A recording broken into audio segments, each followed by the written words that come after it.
ജൈവ കൃഷിയിൽ വിപ്ലവം തീർത്ത് നെല്ലിക്കുഴി സ്വദേശി ചന്ദ്രബോസ് ജനശ്രദ്ധയിലേക്ക്. വിവിധയിനം പച്ചക്കറികൾക്കു പുറമെ നിരവധി ഫലവൃക്ഷങ്ങളും ഈ കൃഷിയിടത്തിൽ സ്ഥാനം പിടിച്ചിട്ടുണ്ട്. ദീർഘകാലം CPM ലോക്കൽ സെക്രട്ടറി ആയിരുന്ന ചന്ദ്രബോസ് ഇപ്പോൾ കോതമംഗലം ഏരിയ കമ്മിറ്റി അംഗമാണ്. അരനൂറ്റാണ്ട് കാലമായി രാഷ്ട്രീയ രംഗത്ത് പ്രവർത്തിക്കുന്ന നെല്ലിക്കുഴിയിലെ ഇടതുപ്രവർത്തകൻ ചന്ദ്രബോസ് ജൈവ കൃഷിയിലും വിപ്ലവം തീർത്ത് വേറിട്ട കൃഷി പ്രപഞ്ചം ഒരുക്കുന്നു. ഞാൻ കഴിഞ്ഞ 50 കൊല്ലക്കാലമായി പൊതുരംഗത്ത് പ്രവർത്തിക്കുന്ന ഒരു രാഷ്ട്രീയ പ്രവർത്തകനാണ്. CPMന്റെ കോതമംഗലം ഏരിയ കമ്മിറ്റി അംഗമാണ്. ദീർഘകാലം ലോക്കൽ സെക്രട്ടറി ആയിരുന്ന ആളാണ്.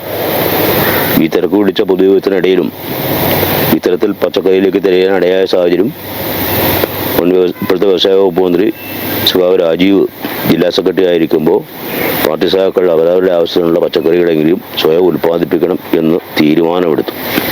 ആ തീരുമാനമെടുത്ത സന്ദർഭങ്ങളിൽ ഒട്ടുമിക്ക സഖാക്കളും പണി ചെയ്തെങ്കിലും ഞാൻ കഴിഞ്ഞ 8 വർഷക്കാലമായി നിർത്താതെ തുടരുന്നുണ്ട്. ഒട്ടുമിക്ക പച്ചക്കറികളും എന്നാലാവുന്ന രൂപത്തിൽ ഉൽപ്പാദിപ്പിച്ച് എൻ്റെ അയൽവക്കക്കാർക്കും സഹാക്കൾക്കും സുഹൃത്തുക്കൾക്കും സൗജന്യമായി കൊടുക്കുകയാണ്. കഴിഞ്ഞ വർഷം വേണ്ട 700-ലധികം പേർക്ക് സൗജന്യമായി കൊടുത്തിട്ടുണ്ട്. ഇതിൻ്റെ പ്രധാനപ്പെട്ട കാരണം ഒന്ന് വിറ്റാൽ എനിക്ക് ഇതിൻ്റെ മൂല്യം മുതലാകില്ല. ഒന്ന് അത് പൂർണ്ണമായും രാസവളം ഉപയോഗിക്കാതെ ചെയ്യുന്നൊരു കാര്യമാണ്. അതിന് പകരമായി കോഴിയോടും മറ്റു ജൈവവളം ഒക്കെ ഉപയോഗിച്ച് വളരെ ശ്രമകരമായിട്ടാണ് സാധനം ഉൽപ്പാദിപ്പിക്കുന്നത്. അപ്പോൾ അതിന്റെ ടേസ്റ്റിലും വ്യത്യാസമുണ്ട്. കോതമംഗലത്തിന് സമീപം നെല്ലിക്കുഴിയിൽ 1.5 ഏക്കറോളം വരുന്ന പുരയിടത്തിലാണ് ചന്ദ്രബോസ് കൃഷി ചെയ്യുന്നത്. വിവിധയിനം പച്ചക്കറികൾക്ക് പുറമെ നിരവധി ഫലവൃക്ഷങ്ങളും കൃഷിയിടത്തിൽ സ്ഥാനം പിടിച്ചിട്ടുണ്ട്. പ്രവർത്തകർ കൃഷി ചെയ്യാൻ മുന്നോട്ട് വരണമെന്ന പാർട്ടിയുടെ ആഹ്വാനം ശിരസാ വഹിച്ചാണ് ചന്ദ്രബോസും കാർഷിക രംഗത്തേക്ക് തിരിഞ്ഞത്. പൂർണ്ണമായും ജൈവ രീതിയിലാണ് കൃഷി ചെയ്യുന്നത്.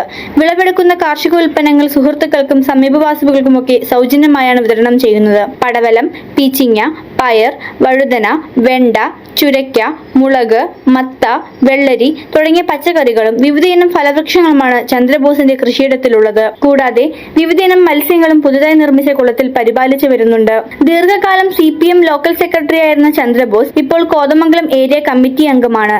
ഭാര്യയും മക്കളും കൊച്ചുമക്കളുമെല്ലാം കൃഷിയിൽ ചന്ദ്രബോസിന് പിന്തുണയുമായുണ്ട്. വിഷരഹിത പച്ചക്കറി ശീലമാക്കണമെങ്കിൽ എല്ലാവരും സ്വന്തം നിലയിൽ കൃഷി ചെയ്യാൻ മുന്നോട്ട് വരണമെന്നുള്ള ആശയം പ്രചരിപ്പിക്കാൻ കൂടി വേണ്ടിയാണ് താൻ കൃഷി രംഗത്ത് പ്രവർത്തിക്കുന്നതെന്ന് ചന്ദ്രബോസ് പറഞ്ഞു. പൊതുരംഗത്ത് പ്രവർത്തകനോടൊപ്പം കൃഷിയെ സ്നേഹിക്കുന്നതിനും സമയം കണ്ടെത്തുന്ന ചന്ദ്രബോസ് കേരളത്തിലെ മുഴുവൻ പൊതുപ്രവർത്തകർക്കും മാതൃകയാണെന്ന് കൃഷിയിടം സന്ദർശിച്ച ആന്റണി ജോൺ MLA അഭിപ്രായപ്പെട്ടു. അദ്ദേഹം ഒരു മുഴുവൻ സമയ പൊതുപ്രവർത്തകനാണ്. CPIMന്റെ കോതമംഗലം ഏരിയ കമ്മിറ്റി അംഗം എന്നുള്ള നിലയിൽ മുഴുവൻ സമയ പൊതുപ്രവർത്തനത്തിനിടയിലും കഴിഞ്ഞ ഏതാണ്ട് 8-9 വർഷക്കാലമായി തൻ്റെ വീടിന് ചുറ്റുമുള്ള പുരയിടത്തിൽ വളരെ സജീവമായി കൃഷി ചെയ്തുകൊണ്ട് മുന്നോട്ട് പോവുകയാണ്. ഓരോ വർഷം കടന്നു വരുമ്പോഴും കൂടുതൽ കൃഷിയിലേക്ക് ഇദ്ദേഹം നീങ്ങുകയും കൂടുതൽ വിളവും ഓരോ വർഷം ലഭിക്കുകയും ചെയ്യുകയാണ്. അതോടൊപ്പം തന്നെ പൂർണ്ണമായ ജൈവ കൃഷി എന്നുള്ള നിലയിലാണ് അദ്ദേഹത്തിൻ്റെ കൃഷികളെല്ലാം ക്രമീകരിച്ചിട്ടുള്ളത്. നല്ല വിളവും ഈ കൃഷിക്ക് ലഭിക്കുന്നുണ്ട്. അപ്പോൾ കേരളത്തിന് തന്നെ മാതൃകയാക്കാൻ കഴിയുന്ന ഒരു കർഷകനാണ്. തൻ്റെ ഒരുപാട് സമയത്തെ പ്രത്യേകിച്ച് നമുക്കറിയാം, ഞാൻ സൂചിപ്പിച്ചു, മുഴുവൻ സമയ പൊതുപ്രവർത്തകൻ എന്നുള്ള നിലയിൽ ആ പൊതുപ്രവർത്തന രംഗത്ത് ഒരു കോട്ടവും വരുത്താതെ ആ പൊതുപ്രവർത്തനത്തോടൊപ്പം തന്നെ ഈ കൃഷിയെ സ്നേഹിക്കുന്നതിനും കൃഷി ചെയ്യുന്നതിനുമുള്ള സമയം കൂടി അദ്ദേഹം കണ്ടെത്തുകയാണ്. ഒരു മാതൃകാ കർഷകൻ എന്നുള്ള നിലയിലാണ് പ്രിയപ്പെട്ട ചന്ദ്രബോസ് ചേട്ടൻ ഇന്ന് ഈ നാട്ടിൽ അറിയപ്പെടുന്നത്. ഒരു നല്ല രാഷ്ട്രീയക്കാരൻ എന്നുള്ള പോലെ തന്നെ ഒരു മാതൃകാ കർഷകൻ കൂടിയാണ് അദ്ദേഹം.